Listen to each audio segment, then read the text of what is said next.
ভারত সরকার এবং পশ্চিমবঙ্গ সরকারের যৌথ উদ্যোগ এবং আমাদের এমএলএ সাহেবের সৌজন্যে যে কর্মসূচি দেওয়া হয়েছে 9 থেকে 17 আগস্ট ভারতবর্ষের স্বাধীনতা দিবসের প্রাক্কালে সাঁইথিয়া শহরে আজ আমরা তিরঙ্গা যাত্রা করতে চলেছি। সাঁইথিয়া শহরের ইউনিয়ন বোর্ড মোড় হইতে গার্লস হাই স্কুল পর্যন্ত আমরা তিরঙ্গা যাত্রা করব।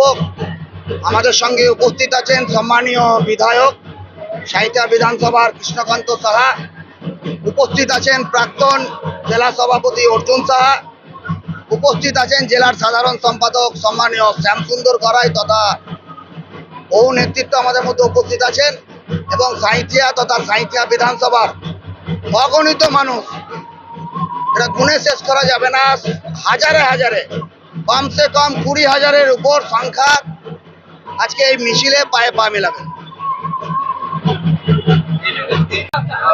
দেখুন, সাঁইথিয়া শহরে 40,000-এর অধিক ভোটার।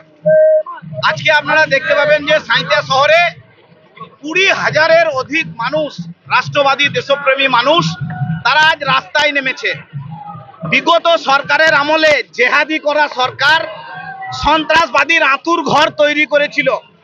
আজ সাঁইথিয়া শহর তথা সাঁইথিয়া বিধানসভা, বীরভূম জেলা সহ গোটা পশ্চিমবঙ্গে একটাই আওয়াজ, হিন্দুস্তান জিন্দাবাদ, মেরা ভারত মহান হ্যায়।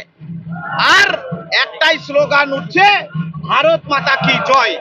তাই এই আজকে দেশপ্রেমী জাতীয়তাবাদী মানুষ যেভাবে রাস্তায় নেমেছে, আজ পরিষ্কার হয়ে যাচ্ছে ভারতীয় জনতা পার্টি দেশের কথা আগে ভাবে। দেশ আমাদের কাছে সর্বোচ্চ এবং দেশের কথাই ভারতীয় জনতা পার্টির মূল কথা।